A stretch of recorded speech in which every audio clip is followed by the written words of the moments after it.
Pemirsa, Indonesia akan melawan Singapura pada semifinal leg pertama Piala AFF malam nanti. Harapan tinggi disematkan kepada tim Garuda untuk meraih juara, menyusul penampilan apik selama fase grup.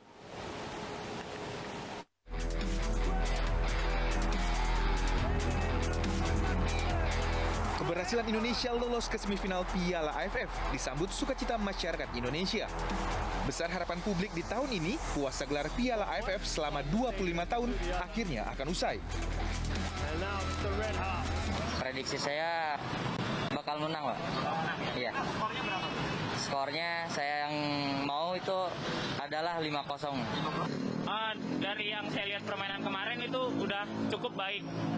Tidak seperti sebelum-sebelumnya yang mungkin kurang kompak.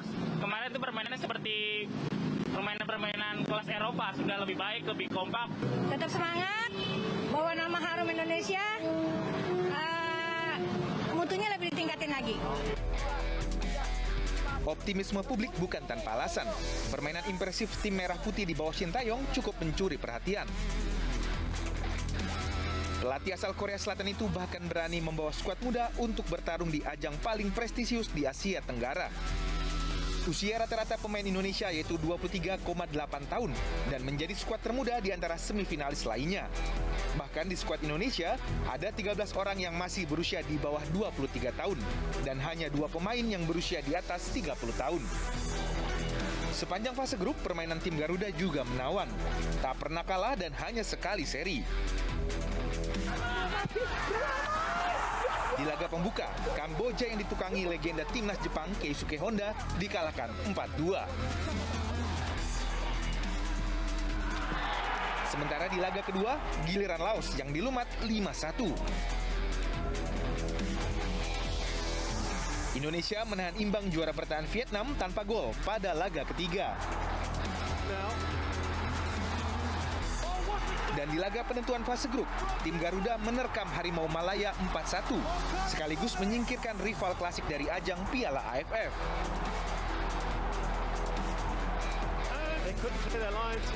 Melaju ke semifinal, giliran sang singa Singapura yang mencoba menghadang Garuda. Dengan modal tak pernah kalah di fase grup dan dukungan masyarakat Indonesia, diharap timnas mampu meraih prestasi tertinggi kali ini. Indonesia pasti bisa, ayo Garuda!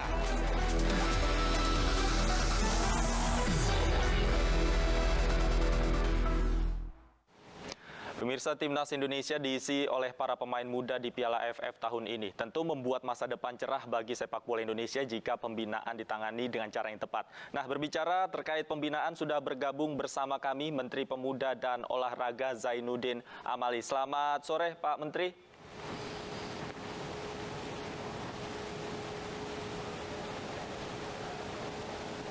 Baik, Pak Menteri, mohon izin audionya dibuka, mungkin masih termute. Baik, Pak Menpora, terkait dengan sosialisasi desain besar olahraga nasional yang sudah dilakukan kemarin, hingga saat ini hasilnya seperti apa, Pak?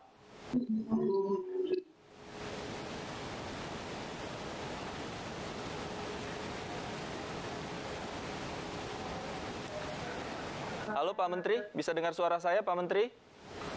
Ya, kedengaran. Baik, Pak Menteri, kemarin sosialisasi terkait desain besar olahraga nasional sudah dilakukan. Hasilnya seperti apa, Pak?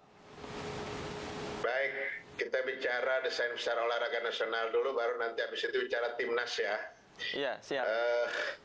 Oke, jadi desain besar olahraga nasional ini adalah isi dari Perpres nomor 86 tahun 2021, di mana kami menyampaikan sosialisasi ke berbagai provinsi, terutama di 10 sentra yang akan menjadi tempat-tempat untuk pelatihan atau penggodokan talenta-talenta dan bibit-bibit yang akan kita dorong menjadi atlet-atlet nasional.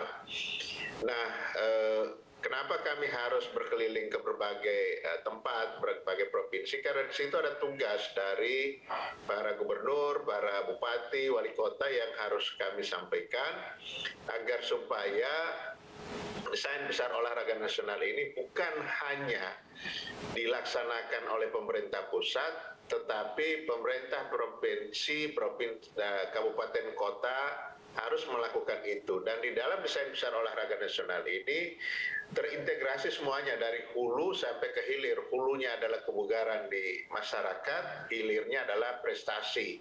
Dan talenta-talenta itu kita akan dapatkan dari daerah-daerah di mana tempat-tempat sentra-sentra pembinaan kita yang berasal dari 10 provinsi. Jadi itu yang saya lakukan, dan juga tentu dengan cabang-cabang olahraga yang sudah kita pilih, dan itu menjadi fokus kita karena target besar kita 100 tahun Indonesia Merdeka 2045, tepatnya pada Olimpiade 2044 kita berusaha untuk kita masuk di peringkat 5 dunia, baik untuk Olimpiade maupun Paralimpiade. Tentu untuk menuju ke sana kita harus bersinergi dari pusat sampai ke daerah, dan juga untuk semua cabang olahraga yang sudah masuk di dalam desain besar olahraga nasional itu ada 14 ya, ada 14 untuk prestasi. Kemudian juga ada 3 yang kita kelompokkan di dalam industri olahraga, yakni sepak bola, kemudian bola voli, dan bola basket. Jadi mudah-mudahan kalau desain besar olahraga nasional ini mendapatkan dukungan dari semua stakeholder, dari kementerian dan lembaga di tingkat pusat, kemudian gubernur, bupati, wali kota di tingkat provinsi dan kabupaten kota, saya optimis target itu akan bisa tercapai. Dan sekarang target kita langsung Olimpiade, bukan lagi SEA Games, bukan lagi Asian Games. SEA Games dan Asian Games itu adalah sasaran antara saja. Tetapi ada satu cabang olahraga yang memang kemudian didasari oleh Inpres, yakni sepak bola. Itu ada Inpres nomor 3 tahun 2019. Baik, kemudian tentu untuk melakukan tujuan ini Pak, menggandeng stakeholder yang ada. Sejauh ini koordinasi dengan para stakeholdernya sudah berjalan seperti apa Pak? Ya, semua menyambut baik ya, karena sejak arahan Bapak Presiden pada peringatan HORNAS yang ke-37, 9 September tahun 2020 yang lalu, kan Pak Presiden itu meminta supaya saya melakukan review total tentang ekosistem pembinaan prestasi olahraga nasional. Dan saya diminta untuk mengajak berbagai stakeholder. Dengan KONI, kami didiskusikan dengan Komite Olimpiade Indonesia, dengan NPC, dengan KORMI, dengan perguruan tinggi, dengan para profesor keolahragaan, dengan para praktisi, bahkan dengan pelatih, dan semua mereka yang terlibat. Kemudian juga dengan pemerintah daerah, karena kalau pemerintah daerah tidak memberikan dukungan, maka ini tidak akan jalan. Tentu ini tidak mungkin kita dorong sendirian dari pusat, sementara di bawah tidak. Nah, untuk menguatkan ini ada tim koordinasi. Tim koordinasi di tingkat pusat langsung dipimpin oleh Bapak Wakil Presiden, dan tim yang di provinsi ketuanya gubernur, kabupaten itu bupati, dan di kota wali kota.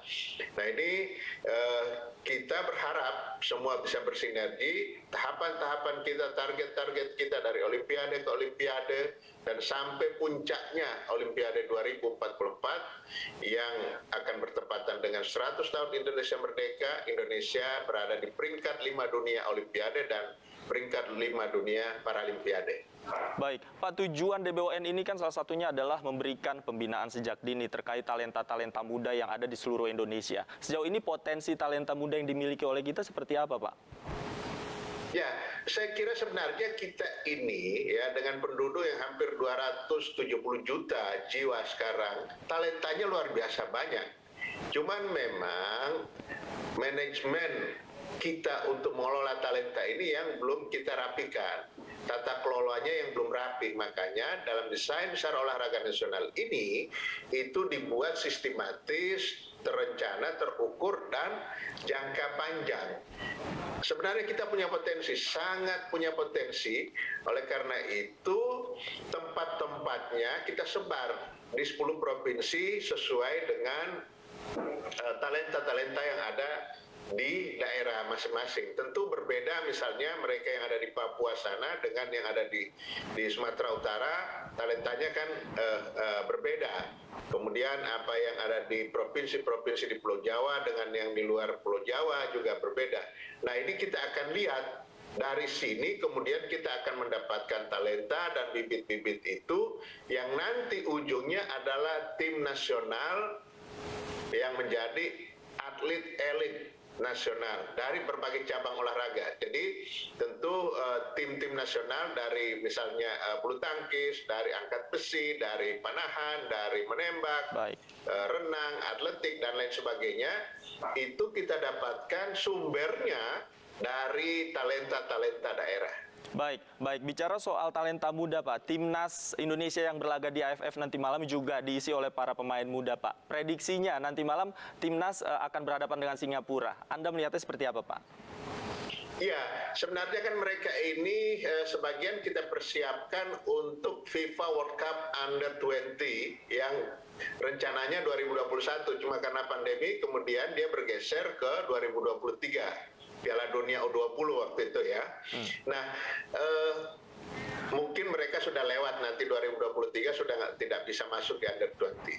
Nah, mereka ini sudah mulai terbiasa dengan pola latihan Coach Sintayong.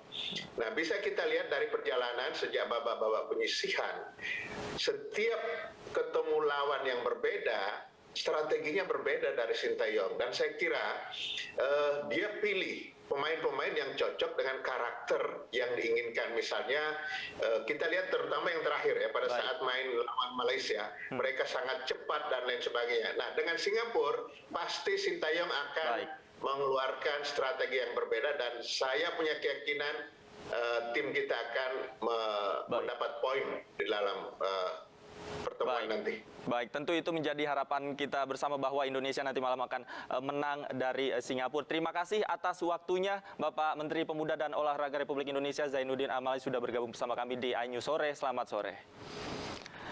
Pemirsa, ratusan kader PDI Perjuangan berunjuk rasa di Gedung Pengadilan Negeri Medan, Sumatera Utara. Usai 2 kadernya divonis 10 bulan penjara. Kami segera kembali, tetaplah di iNews Sore.